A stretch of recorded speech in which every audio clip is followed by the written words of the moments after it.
যে আমাদের আদ্দিন হাসপাতালে টয়লেটে সব কমোড বানাইছে। কি বানাইছে? কমোড। যারা আদ্দিনে যান তারা জানেন। গ্রামের মানুষ এই কমোডে হাত দিয়ে হয় না ওতে সিঁড়ে ভিজে দিয়ে হয় এইটাই জানে। ওই যে পানি জমা থাকে তো, একজন বলছে এবার ওমরায় যাওয়ার পরে বলছে, ওমরাতে আবার কাতারে গেলাম, কাতারে গেলি অনেক গল্প হচ্ছে যে ওয়াজে যে আমার দাদা আমাদের মসজিদের মুয়াজ্জিন, সে মক্কায় মোটামুটি ওই যে ডাউন প্যান ছিল, ডাউন প্যানে টয়লেট করেছে। মদিনায় যে একটু ভিআইপি হোটেল, ওখানে যে কমোড, ওই যে উঁচুটা হাইট কমোড, তো ওইটাই যে টয়লেটে যাচ্ছে আর বেরোচ্ছে, যাচ্ছে আর বেরোচ্ছে, যাচ্ছে আর বেরোচ্ছে। আমি বললাম দাদা কি হয়েছেটা কি? বলছে নিয়ে আসলে তো সে টয়লেট করি। তো টয়লেট করে যে আপনি যাচ্ছেন যেখানে ওইটাই তো টয়লেট। তো বলছে ওখানে যে সে হাঁকবো সে জায়গাটা কই? আমার দাদা মসজিদের মুয়াজ্জিন, আপনার মতো মুরব্বী। তো আমি বললাম, আমি বলা কি আমার আর একজন বলছে দাদা আসেন আমি আপনার দেখাই দিচ্ছি। পরে নিয়ে যেই তো দেখাই দিলে এই হইলো কমোড, এইখানে পায়খানা করতে হয়। তো কীভাবে? তা বললে এইভাবে বসি পায়খানা করবেন। ও খানিক পরে আবার বেরিয়ে গেছে। এই বলছে দাদা কি হয়েছে? তা বলছে ওখানে বসি, চিন্তা করলাম আমি এখানে এইভাবে বসি না হয় চেয়ারম্যানের মতো হাঁকলাম, কিন্তু সোস পকি করি। এটাও হ্যাঁ। তো এই জন্য কিছু বিষয়, তো এই কথা যখন আমি কাতারে যে আলোচনা করছি, বলছে ভাই আপনার চাচা তো ছোট ঘটনা ঘটাইছে, আমার চাচা সে আর একটা ঘটাইছে। কি? তা বলছে আমার চাচা যে চিড়ে ভিজবে তার জায়গা খুঁজে না পেয়ে ওখানে যে পানি জমা থাকে ওখানে ভিজে থিয়ে এসে বলছে চিনিটা দিয়ে দিন ওখানে গুলাই থিয়ে এসে একবারে তুলে নিয়ে আসবে। সহ্য না করি পারা যায়? তো যাই হোক, এখন মানে এইটা বলতে গেলাম কেন, একজন ওই যে টয়লেট হোটেলে যেই বিপদে পড়ে গেছে, হাই কমোড টয়লেট করার কোনো রাস্তা খুঁজে পাচ্ছে না। তো করিস কি, ওই মোজা খুলে নিয়ে ওর মধ্যে টয়লেট করেছে, যে এতে বসবো কি পায়খানা করবো কি, ওতে করিয়ে মোজাটাই গিরে দিয়ে ওই যে মানে ছোট যে জানলা ফ্যান থাকে না, অ্যাডজাস্ট ফ্যান বলে, অমনি চেলি দিতে গেছে, সিলিং ফ্যানে গেছে বেঁধে। যাওয়ার পরে ওই মোজা ফ্যান যত ঘুরিয়েছে সারা দেয়ালে সব ছড়াইছে। হোটেল কর্তৃপক্ষ ঢুকে বলতেছে এ করেছিস কি? বলছে ভাই মাফ করে দেন। বলছে তোর মাফ করি দেবো, অসুবিধা নেই, কিন্তু তোর বলতে হবে যে তুই এ সারা দেয়াল হাগলি কি বলে সেইটা কর, এইটা বললি তারপরে মাফ। তো এখন পরকালে আমাদের হুজুরদের বলবে যে তুই 10 টাকায় যে জান্নাত দিলি, তুই কিভাবে দিলি? যেই জান্নাত 10 পৃথিবীর সমান, তোর বেনাপোলে জমি কিনতে গেলে 1 শতক 10 লাখ টাকা লাগে, আর 10 টাকায় তুই তার 14 গোষ্ঠী জান্নাতে তুই এতে ওখানে মাইক বাজাচ্ছিলি। কথা কয় না, ঠিক না বে ঠিক?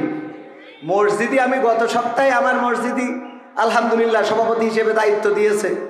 আমি বললাম যে ভাই আপনাদের পায়ে হাত রেখে বলছি 2 টাকার নোট আর নিয়ে আসবেন না, 2 টাকার নোট আর নিয়ে আসবেন না। 2 টাকার নোট আপনার ফকিরও নেয় না। আল্লাহর কি এত গরিব মনে করেন আপনি? কথা কয় না।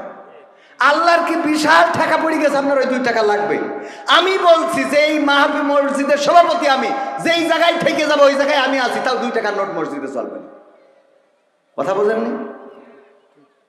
আপনি 2 টাকার নোট, ছিঁড়া নোট, যেই টাকা ছিঁড়া, এত ছিঁড়া যে ওই টাকা হাসপাতালে নিয়ে গেলি বলবে আইসিইউতে ঢুকাতে হবে, সেই টাকাটা করে নিয়ে আসে।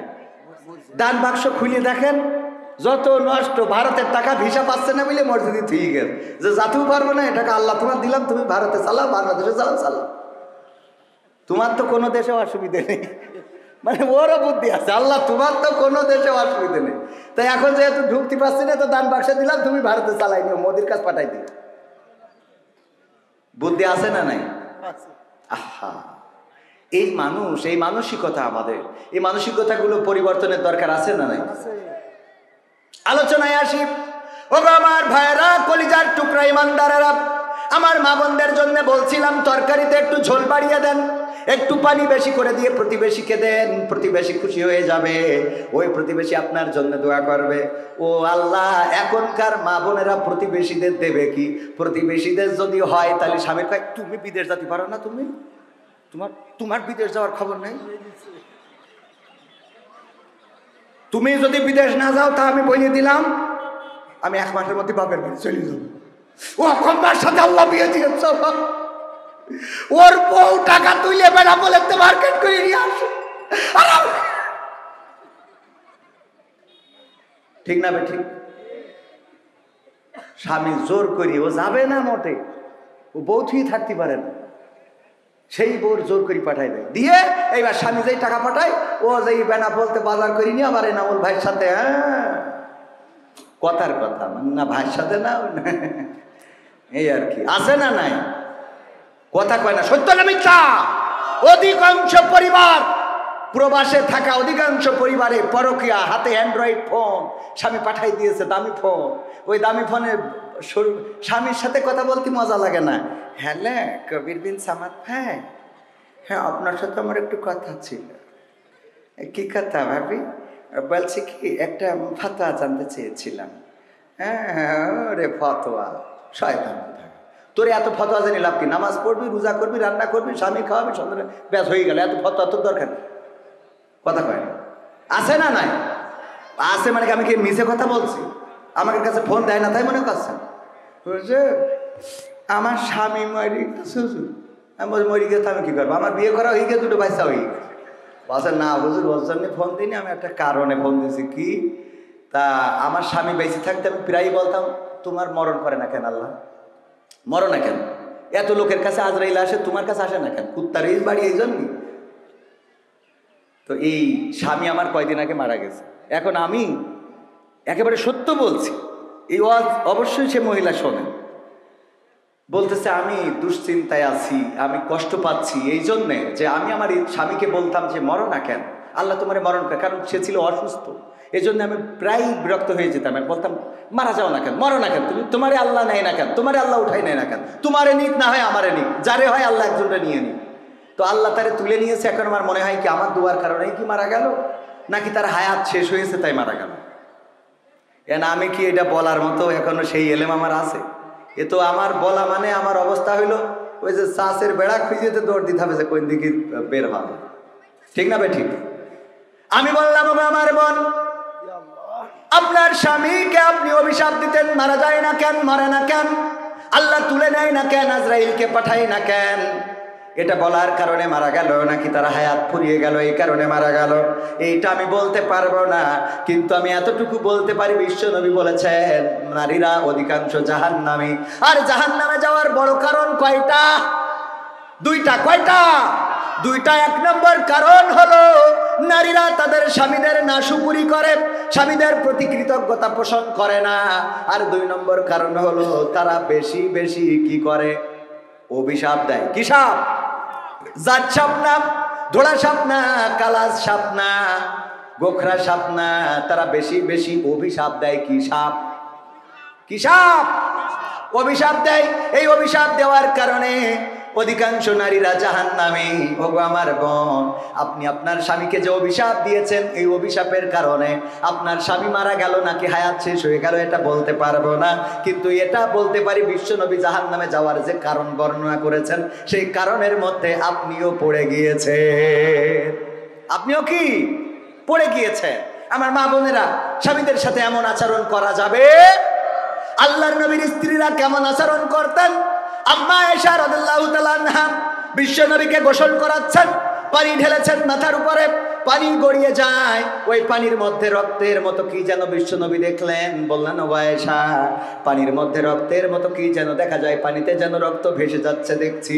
আল্লাহর নবীর স্ত্রী আম্মা আয়েশা রাদিয়াল্লাহু তাআলা আনহা বললেন, ওগো নবী গো, আপনি যখন গোসলের জন্য চৌকিটার উপরে বসেছিলেন, আমার অসতর্কতার কারণে আমার পায়ের একটা আঙ্গুল চৌকির তলায় পড়েছে এবং সেই আঙ্গুলটা ফেটে রক্ত বের হয়েছে। সেই রক্তটা ওই পানিতে গড়িয়ে গড়িয়ে যায়। আল্লাহর নবী তাড়াতাড়ি করে উঠলেন, তারপরে চৌকিটা সরিয়ে নিলেন। আল্লাহর নবী চৌকিটা সরিয়ে নিয়ে আম্মা আয়েশা রাদিয়াল্লাহু তাআলা আনহার আঙ্গুলটা, আনহার আঙ্গুলটা ধরে বললেন, ওগো আয়েশা, তোমার এই আঙ্গুলটা ফেটে গেল, রক্ত ফিনকি দিয়ে বের হয়ে পানিতে ভেসে চলে গেল। একটা বারের জন্য তুমি উহ করলে না, আহ করলে না, একটা বারের জন্য তুমি আমারে উঠতেও বললে না, সরতেও বললে না। আল্লাহর নবীর স্ত্রী আয়েশা রাদিয়াল্লাহু তাআলা আনহা বললেন, ওগো নবী, এটা তো আমার একটা পায়ের আঙ্গুল মাত্র, যেটা চৌকির তলায় পড়েছে।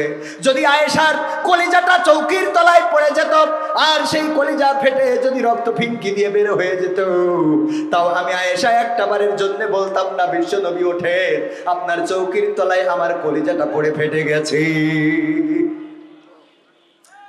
কেমন স্ত্রী হতে হবে, স্বামীর সাথে কেমন আচরণ করা লাগবে? আল্লাহর নবীর কন্যা বিশ্ব নবীর কাছে এসে বললেন, ওগো বিশ্ব নবী, আমার স্বামীকে খুঁজে পাচ্ছি না, আলীকে খুঁজে পাচ্ছি না, কোথায় যেন গিয়েছে, কোথাও পায় না। আল্লাহর নবী বললেন, কেন পাও না? কি এমন আচরণ করেছো তার সাথে? কোন কারণে বাড়ি ছেড়েছে? ফাতেমা রাদিয়াল্লাহু তাআলা আনহা বললেন, ওগো নবী, আজ 3 দিন ধরে বাড়িতে কোনো খাবার নাই। হাসান হুসাইন বারবার আমাকে বিরক্ত করে, মাগো খেতে দাও, খেতে দাও। আমি বললাম, বারবার কেন আমাকে ডিস্টার্ব করো?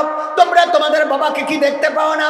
আজ 3 দিন হয়ে গেল, আলী কোনো জায়গায় কোনো কাজ খুঁজে পায় নাই, কোনো জায়গায় কোনো রুজি রুটির সন্ধান করতে পারে নাই, খালি হাতে বাড়িতে আসছিল। এমন সময় আমি এই বকুনিটা দিচ্ছিলাম হাসান হুসাইনকে। এই বকুনি শোনার কারণে আলী রাদিয়াল্লাহু তাআলা আনহু বাড়ি থেকে বের হয়ে গিয়েছে। ফাতেমা বললেন, এই কথাটা যখন বলছিলাম আলী তখন গেটে ছিল, আর গেট থেকে ভিতরে ঢোকে নাই, বরং পিছন দিকে চলে গিয়েছে। আমি হাসান হুসাইনের কাছে জিজ্ঞাসা করলাম কোন দিকে গিয়েছে। তাদের কাছ থেকে খোঁজ নিয়ে তারপরে আমি চারিদিকে খুঁজলাম, মসজিদে নববীর আশেপাশে খুঁজলাম, কোথাও আমি আপনার জামাতাকে খুঁজে পাই নাই। আল্লাহর নবী বললেন, ওগো ফাতেমা, তুমি আমার আলীকে কষ্ট দিয়ে ফেলেছো। 3 দিন ধরে সে পরিশ্রম করেছে, খুঁজেছে এই মদিনার অলিতে গলিতে, একটু কর্মের জন্য, একটু খাবারের জন্য ঘুরে বেরিয়েছে, হয়তো ব্যবস্থা করতে পারে নাই। সে বাড়িতে আসার পরে তুমি যখন বলেছো তোমাদের বাবাকে কি চোখে দেখো না, এটার কারণে আলী বাড়ি থেকে বের হয়ে গিয়েছে। ওগো ফাতেমা, আমি তোমাকে বলে দিই, আমার আলী যদি এই মুহূর্তে মারা যায়, এই মুহূর্তে যদি মালাকুল মাউত আলীর জানটা কবজ করে নিয়ে যায়, আলীকে যদি কোনো বনের বাঘ খেয়ে ফেলে, সাপে যদি কামড় দেয়, আর আলী যদি পৃথিবী ছেড়ে চলে যায়, ওগো ফাতেমা, তুমি যদি ক্ষমা চেয়ে না নিতে পারো পরকালের ময়দানে, হাসরের ময়দানে, আমি নবী মুহাম্মদ, তুমি আমার কন্যা ফাতেমা এই পরিচয়টা দেব না। আমার কন্যা এই পরিচয়টা দেব না।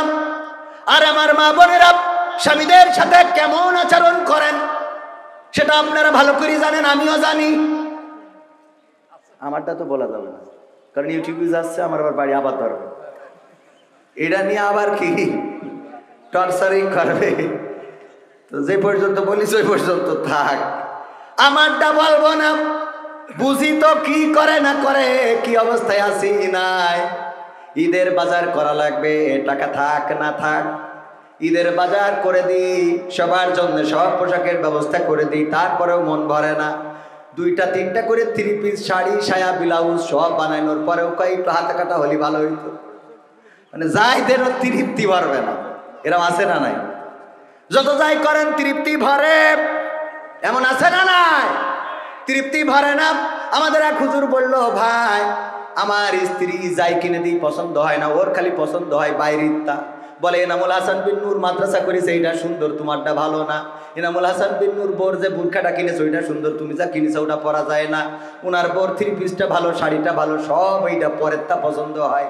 এই জন্য আমি বুদ্ধি করে একটা দামি শাড়ি কিনে নিয়ে গেলাম, নিয়ে যেয়ে আমি ডাইনিং টেবিলের পরে রাখলাম। রাত্রি রেখে বললাম, স্ত্রী খাবার দাও। শাড়িটা রাখার পরে স্ত্রী খালি আড়ছো কি তাকায়, শাড়িটা কার, শাড়িটা কার। ও তো না জানা পর্যন্ত মনের মধ্যে কি, মানে ও তো জানতেই হবে। সিসি ক্যামেরা আর কি, তার থেকে আমার মা বোনেদের ক্যামেরা ভালো। ওবু, ঘটনাটা ঘটিকে শুনেছিস? কই না তো। আল্লাহ, এখনো শুনিসনি?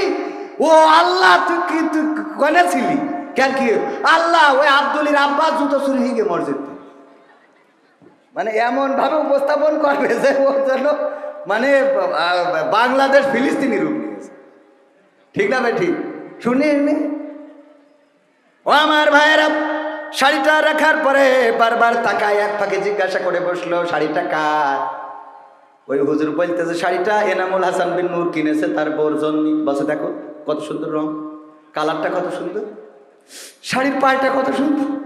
আর তুমি যেখানে থাকি, তোমার সাথে আমার আব্বা বিয়ে দিয়ে আমার জীবনটার নাম আছে না? কিছু কলি নাকি কেন, কিছু কলি নাকি কেন? আমি বলি তোমার সংসার করছি, অন্য লোক হলি ঝাঁটা দিয়ে বিদায় করে চলে যেত। আমার মাঝে মাঝে মনে হয় এই কথার জন্য তাড়াতাড়ি আরো 2টো বিয়ে করি, যে তোর বাইরে থাকে কিনা দেখ। সাহস পাচ্ছি না, কারণ এখন তো বিপদ শুধু একদিকে না, আগে তো গলা খাট, তার এখন অন্য জায়গায় কেটে বাড়ি নিয়ে যায়। ঠিক না ভাই? ঠিক। এজন্য ভয় আছে না নাই? আপনি খবরদার এই বয়সে রিস্ক নেবেন, খবরদার, নিষেধ করে খেলাম। আমরা তাও একটু শক্তি আছে, হয়তো প্রতিহত করতে পারবো। কি হবে বেঁচে থেকে? ও সঙ্গীত শোনাইতে হবে না 2 একটা? এই, আমার একবার পোস্টারে দিয়া যে কি যেন বিশেষ আকর্ষণ, আবার এনে কয় তৃতীয় বক্তা, মানে আমার তো জ্বালা শেষ নেই। একবার বক্তা, একবার শিল্পী, একবার ওয়াইজিন, একবার নাট্যকার, একবার তার 7-17 এই নিয়ে সমালোচনাও আছে। যাক, অসুবিধা নেই, যা থাকে থাক, আমরা আমাদের কাজ চালাই নেবো ইনশাল্লাহ। আমাদের কর্ম কার জন্যে? আল্লাহর জন্য। আর কার জন্যে? আবার কয় আল্লাহর জন্য। আল্লাহর জন্য আর টাকার জন্য। কিসের জন্যে? কথা কয় না। ও এটা কতি লজ্জা করতে। হুজুর মনে করেন টাকা ছাড়াই কে নিয়েছে, কিন্তু আমার টাকা দিয়ে মনির খানের মতো গান গাওয়াইতে পারবেন না। কথা কয় না। আমার টাকা দিয়ে স্টেজে ওই যে যাত্রার প্যান্ডেলে যেয়ে বলতে পারবেন, সেনাপতি তুমি কোথায়, ওইটা বলা হবে। আমার দিয়ে ভালো কাজ করানো যাবে, টাকা দিয়ে ভালো কাজ করানো, কিন্তু টাকা দিয়ে খারাপ কাজ করানো যাবে না। তাহলে আমরা করি কার জন্যে? আল্লাহর জন্য। আর কার জন্যে? টাকার জন্য। কথা কয় না। সত্যি কথা বলবেন তো অসুবিধা কি? আমি যদি বলি না সব আল্লাহর জন্য, তাহলে ডাইরেক্ট মিছে কথা। ও ডাইরেক্ট মিছে কথা কি পরকালে আবার পাঠান খাত দরকার আছে? করেছি তো এক অপরাধ, আবার যদি মিথ্যে বলি তো সমস্যা না। আমাদের পাল্লা মাদ্রাসা, মুকামতলা দাখিল মাদ্রাসা 12 তারিখে মাহফিল, 12 এপ্রিল। তো বলছে তুমি থাকবা, তুমি এই মাহফিলে দ্বিতীয় বক্তা হিসাবে, এবং পরিচালনাও তুমি করবা। আর মাহফিলে মোটামুটি বক্তাদের টাকা পয়সা যা লাগে তোমরা প্রাক্তন ছাত্ররা দিবা। আমি বললাম স্যার, আমি একটা মাহফিল করি মোটামুটি মানে নেই তো, এখন এই যে একটা মাহফিল এখানে থাকছি মানেই তো মেলা টাকা দিয়ে ফেলালাম, তাই না? এটা মাইনাস করে 50,000 টাকা অলরেডি। হ্যাঁ, তা বলছে যে তুমি একটা কথা বলো নি, যে এত যে টাকা নেও মাহফিলে, পরকালে কি হিসাব দিবা আল্লাহর কাছে, আল্লাহ যদি এটা ধরে? তাই আমি বললাম, হুজুর আমি তো ভালো কোরআন হাদিস জানা লোক না, নাটক মাটক করা মানুষ। আমার হিসেব হইল এনামুল হাসান বিন নূর, ওরা তো মাওলানা, তারপরে দেলোয়ার হোসেন, এই আব্দুল্লাহ আল আমিন, আমির হামজা, তারপরে মিজানুর রহমান আজহারি, হাফিজুর রহমান সিদ্দিকী, এই তারেক মনোয়ার, ইরা যদি জান্নাতে যায় তাহলে আমি টেনশন মুক্ত। কিন্তু উগে যদি আল্লাহ ধরি ফেলে, তা আমি কোনো কথা ছাড়াই আগে যে জাহান্নামে বসে থাকা ছাড়া রাস্তা না। ঠিক না? ওদের যদি ধরে তা আমার আর কোনো রাস্তা আছে? হ্যাঁ, বড় বড় মানুষ যদি অ্যাটাক হয়ে যায়, আপনার এত বড় দাড়ি, এত বড় টুপি, এত বড় রুমাল, এরপরে যদি আল্লাহ আপনার ধরি ফেলে, আমি কোনো কথা ছাড়াই জাহান্নামে যে বসে থাকা ছাড়া রাস্তা কেন? এইটুক দাড়ি নিয়ে হবে? হ্যাঁ, এটা তো আমি ভালোভাবে বুঝি। আল্লাহ ক্ষমা করুন, বলে না আমি যত সহজে বলছি, পরকালটা এত সহজে হবে। ইকরা কিতাবাকা কাফা বিনাফসিকা আল-ইয়াওমা আলাইকা হাসিবা। হ্যাঁ, রুবেল ভাই আসছে তো দেন দেন স্লোগান ভাই। দ্বিতীয়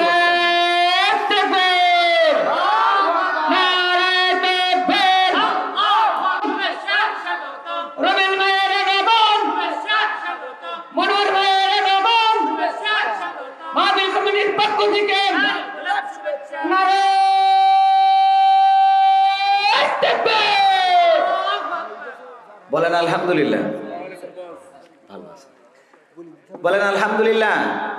শুক্রিয়া কার? 1500 টাকা পাওয়া গেছে। 1500 টাকা পাওয়া গেছে, মাদ্রাসায় দিয়ে দেন, লাগবে না বলেই তো পড়ি। ঠিক না?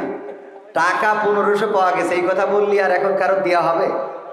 বলার দরকার ছিল যে টাকা হারানো কারো যদি যেই থাকে আমাদের কাছে ডকুমেন্ট দেবেন যে কয় টাকা দিয়ে দেবো। বাজে 15 টাকা তো ওয়ারেস মেলা পাওয়া যাবে না।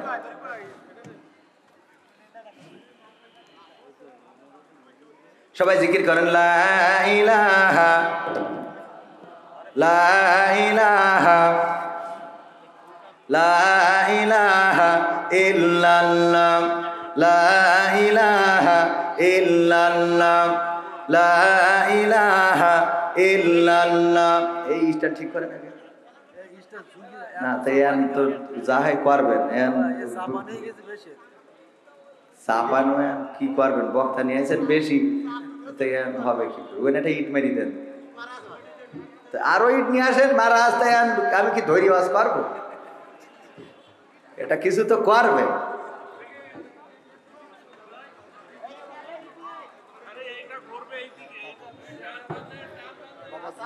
হ্যাঁ, সামনে দেন, সামনে আগায় দেন। হ্যাঁ, আদায় তো একবার দ্বিতীয় বক্তা করবে একটু না, দুইবার চাইলে তো মানুষ সামনে না দিলি আমার তো আমার আগে যেতে হবে। হ্যাঁ, মাইক্রোফোন দেন। আরো আরো সামনে নিয়ে আসেন। তা আমার একটু সামনে না দিলে আমি কথা বলে জুত পাবার না তো। আচ্ছা, তা আমি আগাই নিচ্ছি, এই টেবিলটা সরাই দেবো। হ্যাঁ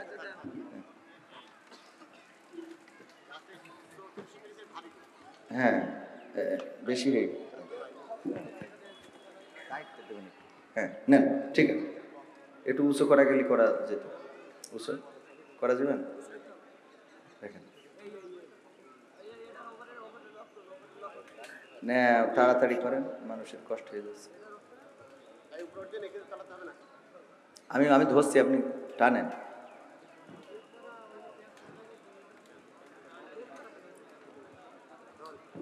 আরেকটু তোলেন, আরেকটু, আরো আরো, হ্যাঁ দেন, বান্ধেন। হ্যাঁ হ্যাঁ, রবি ভাই, কারণ এখনো লোক আসে, মানুষ আসবে টাকা নিয়ে, সব বসে দিয়ে রোজার মাসে 1 টাকা দিলে 70 টাকা দিয়ে দিবেন রুবেল ভাইয়ের কাছে ইনশাআল্লাহ। কার কাছে? জহরের নামাজ পড়ি আপনারা দান করবেন ইনশা। এই মাসে দান করা মানে সোয়াব বেশি, এটা তো নিশ্চিত। পরকালে কি হবে না হবে সেটা আল্লাহ বুঝ করবে না, কিন্তু এই মাসে দান করলে 70 গুণ, শুধু না 70 থেকে 700 গুণ পর্যন্ত। কত? সুবহানাল্লাহ বলবেন না? ওগো আমার ভাইয়েরা, আলোচনায় ফিরে আসি। যেই কথা বলছিলাম, প্রতিবেশীকে যদি একটু ঝোল বাড়িয়ে দিয়ে কিছু তরকারি দেন, প্রতিবেশী খুশি হয়ে যাবে। কিন্তু এখনকার সময় সেটা তো নয়। এখনকার যেটা, সেটা হলো প্রতিবেশীর যদি উন্নতি হয়, পাশের বাড়ির মহিলার মাথায় কাজ করে। যদি ভাইয়ের উন্নতি হয়, আপর ভাই বইয়ের কাজ করে। তোমার ছোট ভাই এত কিছু করে, তুমি করো না কেন, পারো না কেন? কত রকম নির্যাতন, নিষ্পেষণ, টর্চার। ওই যে শাড়ির উদাহরণ দিচ্ছিলাম, মনে আছে না? নাই? হুজুর বলল যে এই শাড়িটা কিনেছে নামুল হাসান বিন নূর, তার স্ত্রীর জন্য। দেখো কত সুন্দর রং, কত সুন্দর কালার, কত সুন্দর এই শাড়ির পাল্টা, কত সুন্দর ডিজাইন।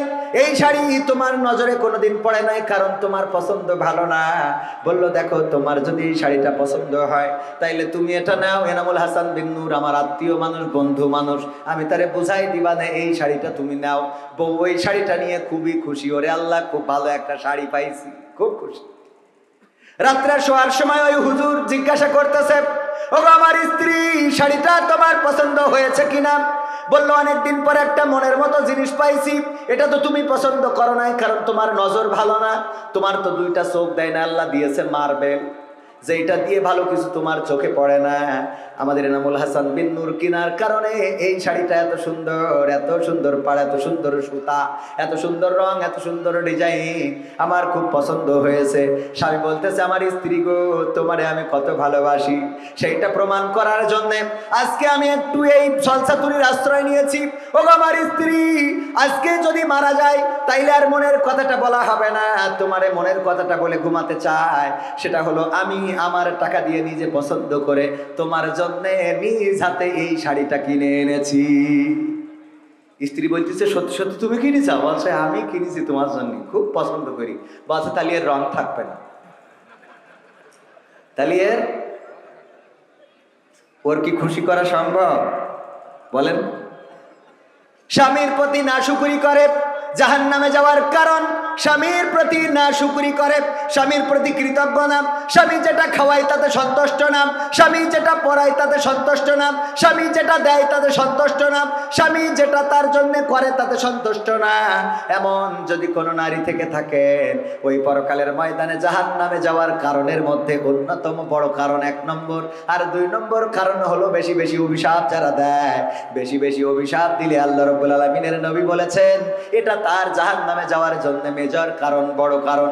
সুতরাং মা বোনেরা আমার, স্বামীর প্রতি কৃতজ্ঞ থাকতে হবে। আর ওই যে কি করা যাবে না, অভিশাপ দেওয়া মনে থাকবে।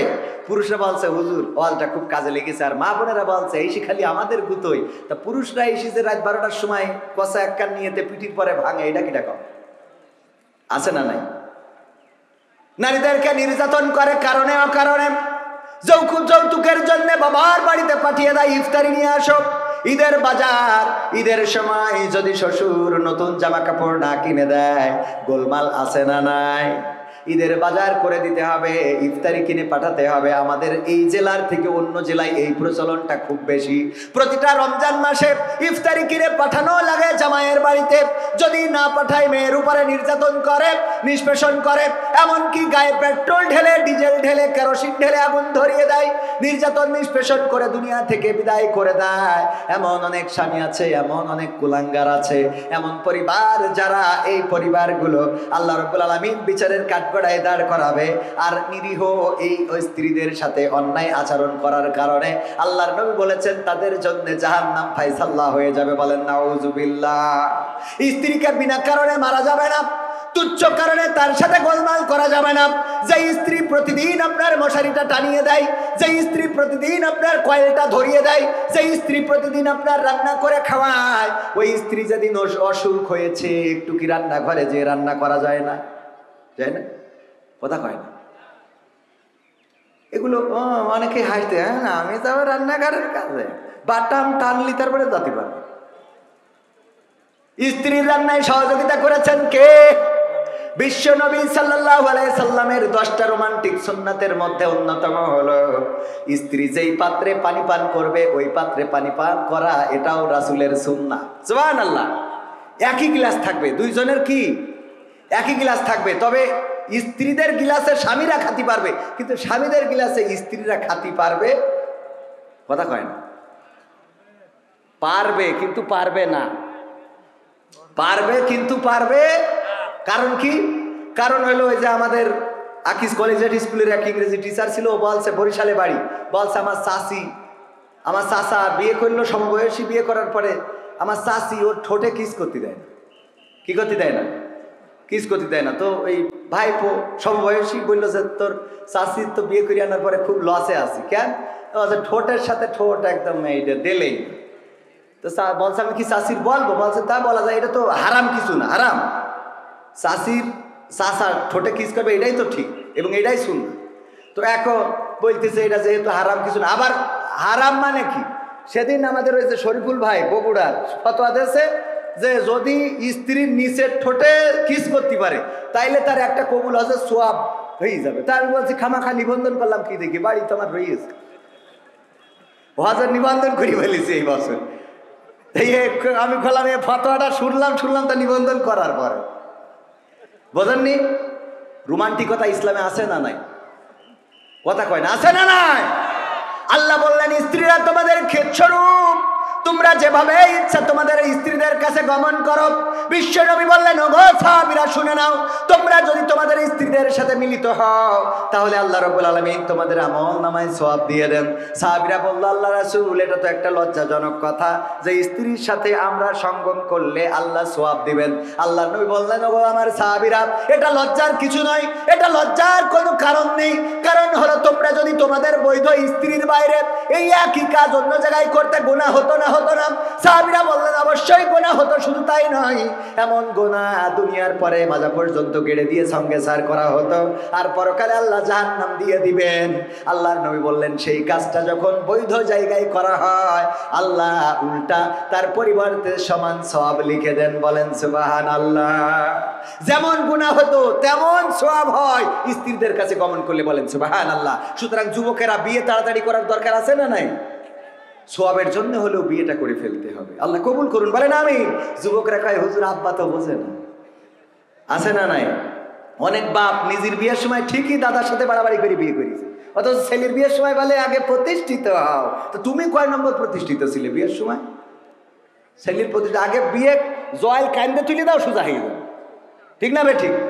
এই যে গরু দেখেন না, যদি ছাড়া পায় ও সারা গ্রাম ঘুরি তারপরে বইলি আসে। ঠিক না বে ঠিক?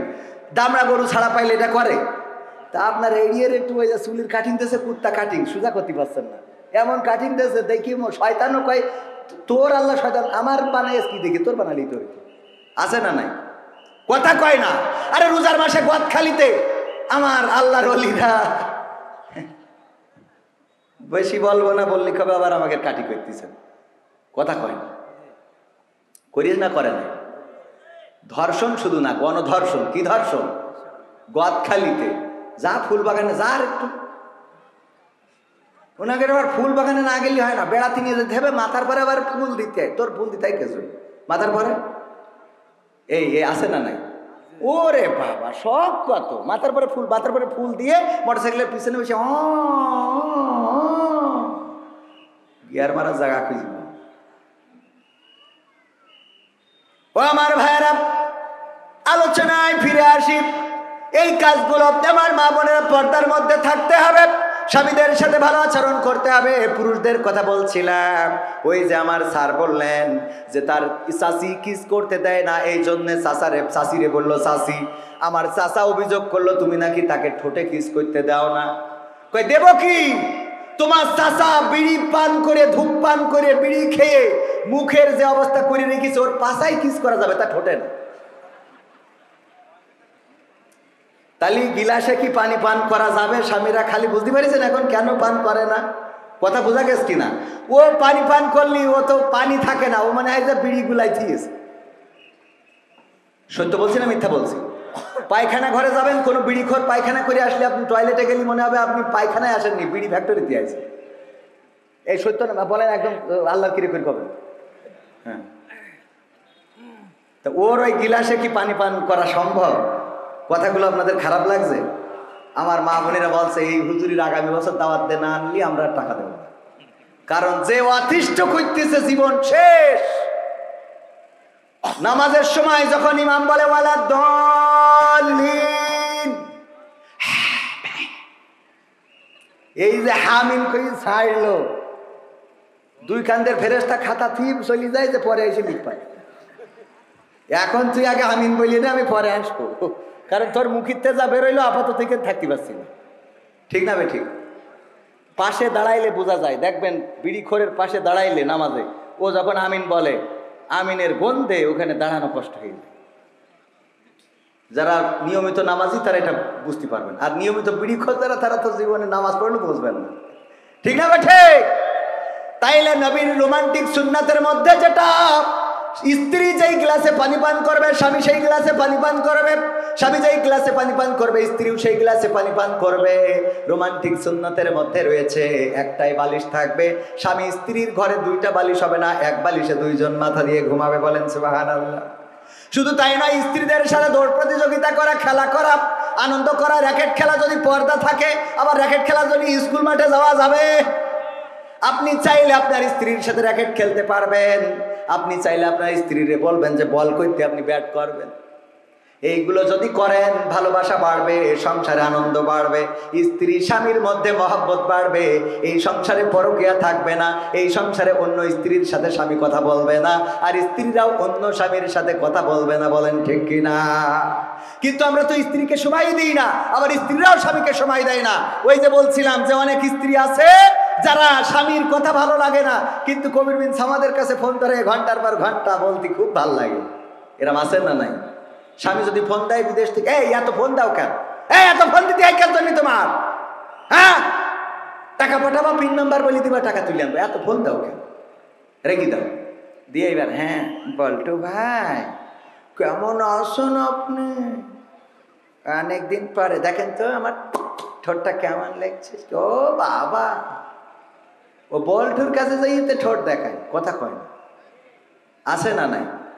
পুরুষও আছে, বোর সাথে খ্যাকম্যাক সারাদিন, এই এটা করে, এই এটা করে, এই এটি করে, আছে না?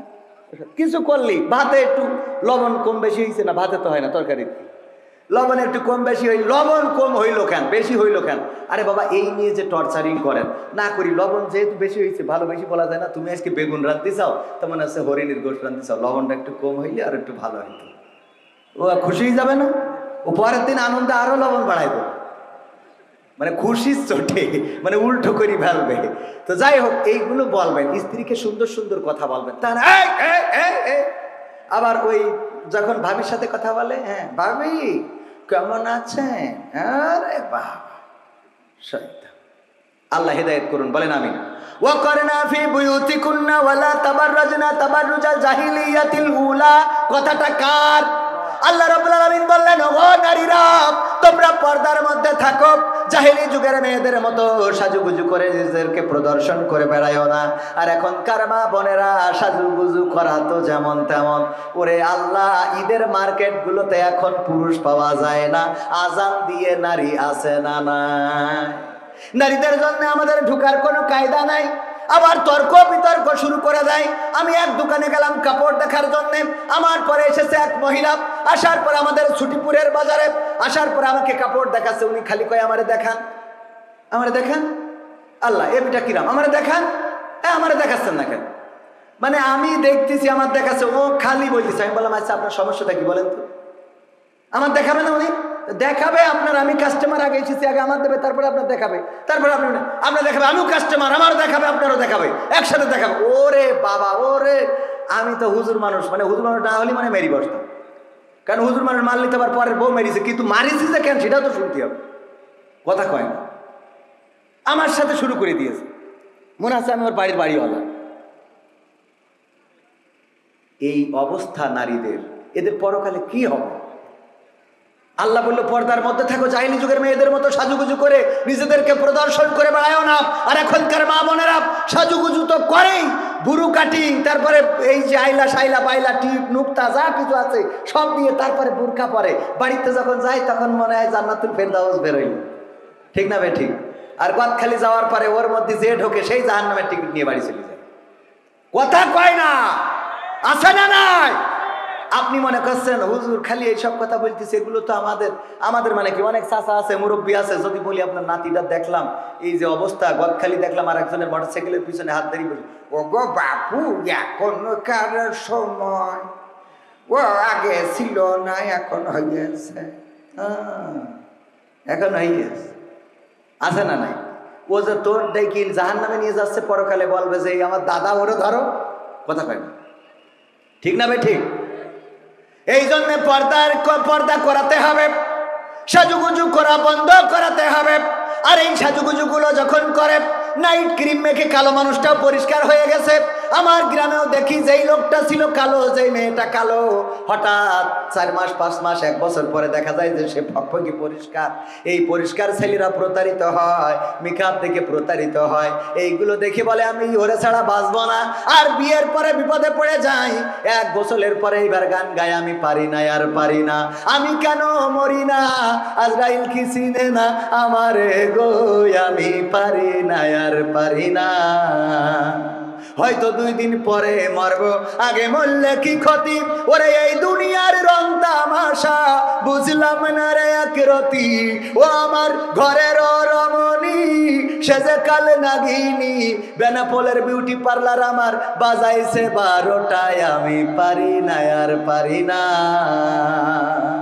ঠিক না বেঠে? বিপদে পড়ে যায়। ওই যে উদাহরণ দিতে যে বলি, এক বিউটি পার্লারের মালিকের নিয়ে যে একটা বক্স দিয়েছে, আইফোন 16 প্রো ম্যাক্স। দাম কত? দাম কত? কয় 80,000, 2 লাখ টাকা, 1.5 লাখ টাকার উপরে আইফোন 16 প্রো ম্যাক্স। কত নিয়ে যেয়ে দিয়েছে বিউটি পার্লারের। এই যে আপনার দিলাম, কিসের জন্য? কয় গতকালকে আমার স্ত্রী আপনার এই বিউটি পার্লার থেকে সেজে গিয়েছিল। তাতে কি, আমি খুশি হয়েছি, এই জন্য দিলাম। কি খুশি হই? বলছে আল্লাহ এর যেন আরো 3টে বিয়ে হয়। কারণ আইফোন 16 প্রো ম্যাক্স এত দামি ফোন। ওমা বক্স খুলি দেখে ওর মধ্যে কি এর আইফোন 16 প্রো ম্যাক্স, খুলি দেখে ওর মধ্যে নোকিয়া 1100, গাডার মারা বাটনটাও 2 ইন্দুরি খেয়ে গেছে।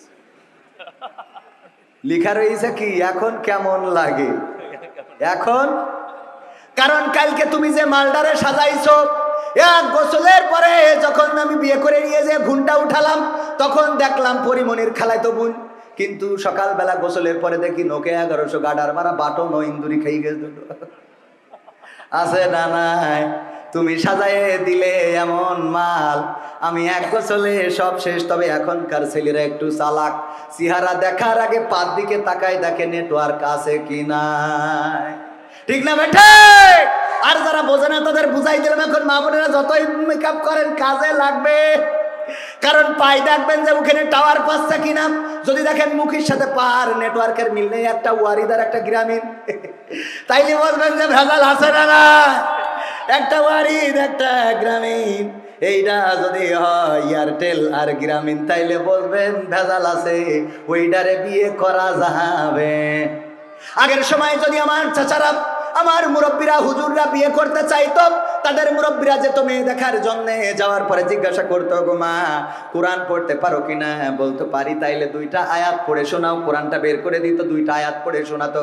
তারপরে বলতো নামাজের আরকান আহকাম কয়টা, তারপরে বলতো উজুর ফরজ কয়টা, তায়াম্মুমের বিধান কি, তারপরে সূরা ইয়াসিন মুখস্থ আছে কিনা, আর রহমান পারো কিনা, আয়াতুল কুরসিটা হবে কিনা, দোয়ায়ে কুনুতটা বলো, দুরুদে ইব্রাহিমটা হবে কিনা, এইগুলো জিজ্ঞাসা করার পরে যখন দেখতো সবকিছুতে 100তে 100, বলতো যে যাক খুশি হয়েছি। মেয়েটা যদিও একটু কালো, রঙে যদিও একটু মরা, জাতের মেয়ে কালো ভালো, নদীর পানি ঘোলা ভালো, সুতরাং এই মেয়েটাকে বিয়ে করা বা ছেলের জন্য বৌমা করা যায়। আর এখনকার সময় মেয়ে দেখতে যেয়ে জিজ্ঞাসা করে কি, মুরব্বীরা আর যায় না, যাই ইয়াং পোলাপান। যাওয়ার পরে মেয়ে সেজে গুজে সামনে আসে, এই পরে আগে এটা চোখ কি করে, এটা চোখ একটা মারি দেয়। এটার কি বলে, যে কথা তো ছিল রেখলে ঠিক আছে। এরপরে কয় দোস্ত জিজ্ঞেস কর, ভাবি আপনার টিকটকে ফলোয়ার্স কত আছে? টিকটকে আপনি রিলস ভিডিও কি করতে পারেন? আপনার ফেসবুকে ভিউজ কেমন হয়? আর্নিং আছে কিনা? মুরব্বীরা বুঝতে পারছেন না, কিন্তু ইয়াংরা বুঝতে পারছে জিনিসগুলো কি। আপনি কাপল ভুলাক করতে পারবেন কিনা? কাপল ভুলাক বোঝেন তো? স্বামী দাঁড়ায় থাকবে পিছনে কোথায়, আর স্ত্রী আসবে ক্যামেরার সামনে, হাই গাইস সবাই কেমন আছো, আমি না বলে আজকে লাইভে চলে এসেছি, তোমরা মাইন্ড করবা না, আমার কথা শুনতে পেলে তোমরা একটু আমাকে কমেন্ট করে জানাও। তোমাদের বলেছিলাম আমি কিন্তু আমার শুভ কাজটা সেরে নিয়েছি। আমার পাগলটা পিছনে দাঁড়িয়ে, এই হাই বলো, ও পিছনে বলে হ্যাঁ, ওই যে আমার পাগলটা দাঁড়ানো, হ্যাঁ। ও মা, কবির বিন সামাদ জয়েন করেছে, হাই কবির বিন সামাদ। এটার কি কি কি কি কিস, ফ্লাইং কিস আছে না নাই? এইগুলো করে জাহান্নামের রাস্তা ক্লিয়ার করে নিচ্ছে, জাহান্নামের দিকে ধাবিত হচ্ছে। আমার মা বোনেরা, আমাদের মা বোনদের মেয়েরা, আমাদের যারা দাদা আছেন তাদের নাতিরা, যারা বাবা আছেন তাদের সন্তানেরা এই অন্যায়গুলো অপরাধগুলো করছে। আর আপনি দেখেন না, শাসন করেন না, কন্ট্রোল করেন না। আপনার মেয়ে কার সাথে গদখালিতে যায়, কোন ইজি বাইকে চড়ে যায়, ওইখানে যাওয়ার পরে ওই যে 380 ডিগ্রিতে ঘুরে লাইট করে আর মোবাইল করে নাচ করে, আর চারিদিক থেকে ভিডিওগুলো ধারণ করে, ওইগুলো অনলাইনে দিয়ে দেয়। এই অনলাইনে দেওয়ার কারণে আপনার মেয়েকে দেখার পরে, ওই নাচ দেখার পরে যখন কোনো যুবক ভুল পথে চলে গেল, খারাপ পথে হাঁটলো, এটার জন্যও আপনার আমলনামায় গুনাহ লিপিবদ্ধ হবে। এই জন্য আল্লাহ রাব্বুল আলামিন কোরআনে বলেছেন, পরকালের ময়দানে বান্দারা বলবে, আল্লাহ আমার জীবনে তো এত গুনাহ ছিল না, এত গুনাহ আমার আমলনামায় কেমনে আসলো? তখন ওই আল্লাহ রাব্বুল আলামিন তাদেরকে বলবে, ওগো বান্দা শুনে নাও, তুমি এমন কাজ করেছিলে যেই কাজের গুনাহটা চলমান ছিল, তুমি তো করো নাই, কিন্তু তোমার সন্তান করেছে, তোমার সন্তানের দেখা দেখি আরো অনেকেই অন্যায় জড়িয়ে পড়েছে, ওদের গুনাহগুলো একটু একটু করে তোমার আমলনামায় এসে যোগ হয়েছে। অপরদিকে যারা ভালো কাজ করবে সেই লোকগুলোও বলবে, আল্লাহ আমি তো এত সওয়াব করি না, এত সওয়াব কেমনে আসলো আমার আমলনামায়? আমার জীবনে তো হজ নাই, আমার জীবনে তো হাফেজে কোরআন আমি ছিলাম না, আমি এত কোরআন পড়ি নাই, কোরআন তো পড়তেই পারি নাই, কি করে আমার আমলনামায় এত সওয়াব? আল্লাহ রাব্বুল আলামিন বলবেন, তুমি যে মাদ্রাসা কোকা ইউনিয়ন দারুস সালাম হাফেজিয়া নুরানিয়া ও কওমিয়া মাদ্রাসার যে মাহফিল হয়েছিল, ওই মাহফিলের মাধ্যমে টাকা দান করেছিলে, কোরআনের হাফেজদের জন্য পাগড়ি কিনে দিয়েছিলে, তাদের টুপি কিনে দিয়েছিলে, তাদের বোর্ডিং এর ব্যবস্থা করেছিলে, লজিং এর ব্যবস্থা করেছিলে, টিফিন বাক্সে করে খাবার দিয়েছিলে। ওরা যখন কোরআনের হাফেজ হয়েছে, ওই কোরআনের হাফেজ হওয়ার কারণে তোমার আমলনামায় হাফেজে কোরআনের সওয়াবটা আমি আল্লাহ লিখে দিয়েছি। বলেন সুবহানাল্লাহ। তাইলে আমরা কোন কাজটা করব? ওই 380 ডিগ্রিতে নাচবো, নাকি কোরআনের মাদ্রাসার সাথে সম্পর্ক রাখবো? মাদ্রাসার সাথে যদি সম্পর্ক রাখতে পারেন, কোরআন পড়বে আমার কোরআনের হাফেজেরা, হাদিস পড়বে আমার কোরআনের হাফেজেরা, আর আপনি